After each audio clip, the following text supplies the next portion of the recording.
બોલો સદારામ બાપાની. આજે અહીંયા આખો સમાજ ભેગો થયો અને આપણી જયકારામાં અવાજ ના હોય બરોબર. જગદીશભાઈ ઠાકોર સાહેબ એમને બેસાતું નહીં તો ખુરશી લઈને બેઠા છે. એમને ખબર પડી જોઈએ કે એમણે આખી જિંદગી જે સમાજ માટે મહેનત કરી એ સમાજ આજે ખૂબ આગળ વધ્યો છે. બોલો સદારામ બાપાની જય. તમારા અવાજમાં કરંટ હોવો જોઈએ અને આજે ઓગણનાથ ભગવાનની જગ્યા ઉપર ભેગા થયા છે. બોલો ઓગણજી મહારાજ કી જય. આજના આ બંધારણ સભાની અંદર ઉપસ્થિત તમામ સંતો, તમામ મહંતો, તમામ આગેવાનો, યુવાન દોસ્તો, માતાઓ અને બહેનો, અહીંયા બંધારણનું વાંચન થયું, બંધારણના નિયમો નક્કી થયા. આ નિયમો શા માટે? એવી શું જરૂર પડી સમાજમાં કે બંધારણ બનાવવું પડ્યું? અને બંધારણ એક એવું બંધારણ જેનો અમલ પણ થાય, જેની માટે તાલુકે તાલુકે, ગામડે ગામડે બંધારણ માટેની સભાઓ થઈ, નક્કી થયું, પૂછવામાં આવ્યું કે શું ખૂટે છે, શું તકલીફ પડે છે. અને એ બધું છેલ્લા 1-2 મહિનાથી જે મીટિંગો ચાલતી હતી, તમામ લોકોએ પોતાનો મત મૂક્યો, તમામ પીડા મૂકી, તમામ તકલીફો મૂકી અને એના અંતે નક્કી એવું થયું કે આ સમાજમાં જે કુરિવાજો છે, આ સમાજમાં જે ખોટા ખર્ચાઓ છે, સમાજને જે પીડા આપતા પ્રશ્નો છે, આ પ્રશ્નોની સામે સમાજે જાગવું પડે.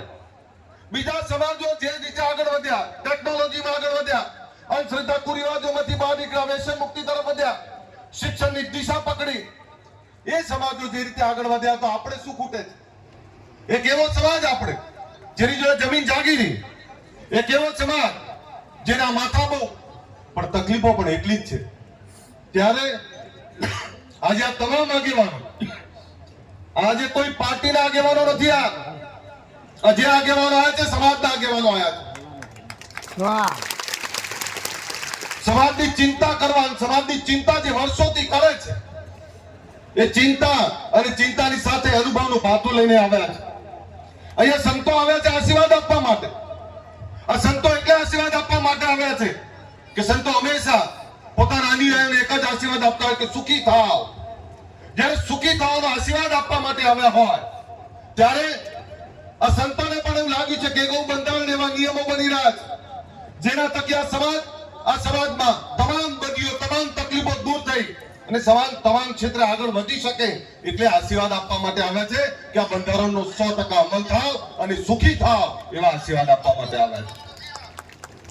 દોસ્તો, આગેવાનો ચિંતા કરે, આગેવાનો વાત મૂકે, પણ આ વાતમાં આપણે તમામ રીતે હંમેશા એક જ વાત મૂકીએ છીએ કે રાજનીતિ, રાજનીતિ, રાજનીતિ, રાજનીતિ આવતી જતી રહેવાની. સતયુગ, ત્રેતાયુગ, દ્વાપરયુગ, કળિયુગ આવી ગયો. સત્તાની લડાઈઓ ચાલવાની, એ લડાઈ ચાલે છે ને ચાલતી રહેવાની. પણ જે લોકોનું આપણે નેતૃત્વ કરીએ છીએ, જે સમાજમાંથી આવીએ છીએ, એ સમાજને સાચી વાત, સાચી દિશા આપવાનું કામ આપણે નહીં કરીએ તો આવનારી પેઢી માફ નહીં કરે.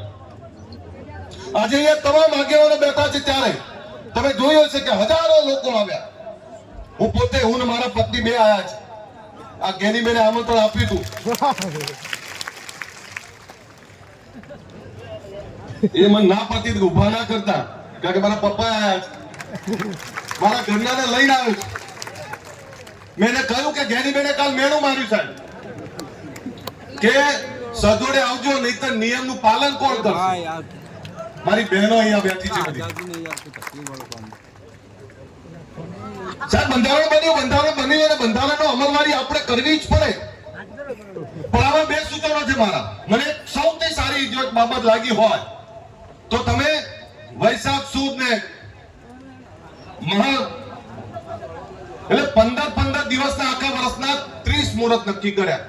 લગ્નની સીઝન 2 હોય અને મા મહિનાનો વૈશાખ, આ 2 મહિનાની જે લગ્નની નક્કી કરી તમે મુહૂર્ત, આ મુહૂર્તમાં જો લગ્નો થશે તો સાહેબ અડધી તકલીફ તો એમની દૂર થઈ જવાની.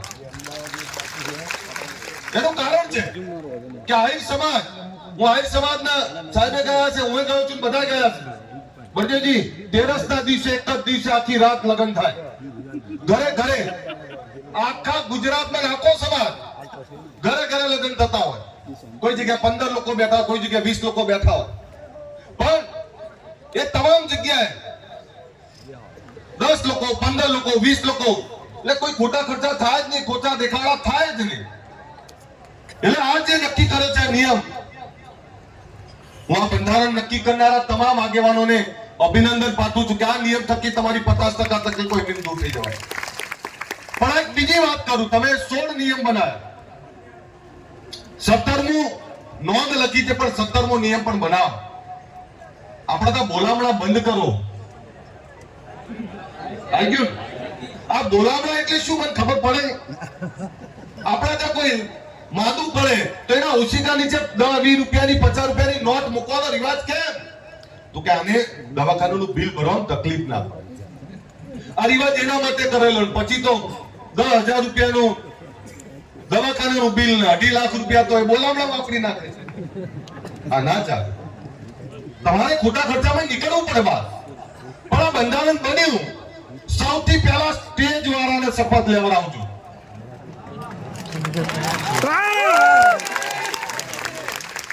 રસ્તામાં આવતો તો મારા કમાન્ડર સુરપાલસિંહ છે.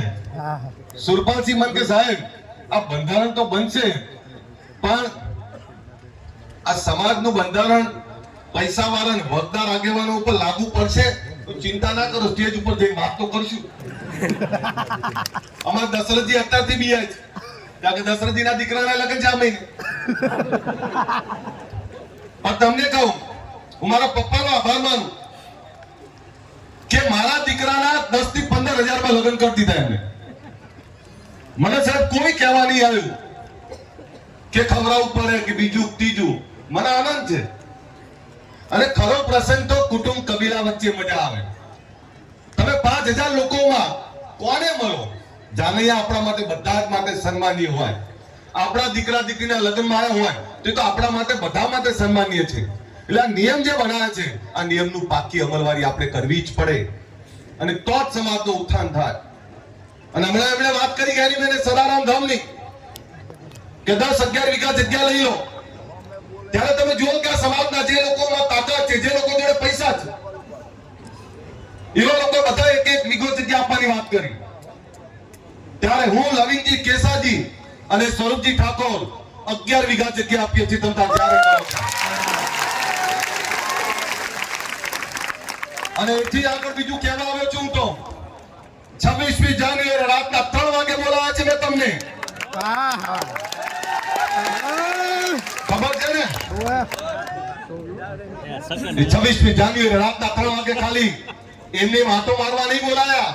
26ની રાતના 27 ઉત્તપ તમારા શિક્ષણની દિશા નક્કી કરે એનું ભૂમિપૂજન કરવા માટે બોલાયા છે તમને. ગાંધીનગરમાં એક એવી સંસ્થા બને જે સંસ્થા થકી આ સમાજના દીકરા દીકરીઓ ત્યાં પણ ભણી શકે. હું સાહેબનો આભાર માનું. અહીં જગદીશજી ઠાકોર સાહેબ, બળદેવજી, મારા પપ્પા ખોડાજી ઠાકોર બધા બેઠા જ. શક્તિ વિદ્યાલયનો પાયો નાખ્યો એમણે. એની સાથે અહીંયા ચંદનજી બેઠા, જેમણે પાટણમાં પણ પાયો નાખ્યો.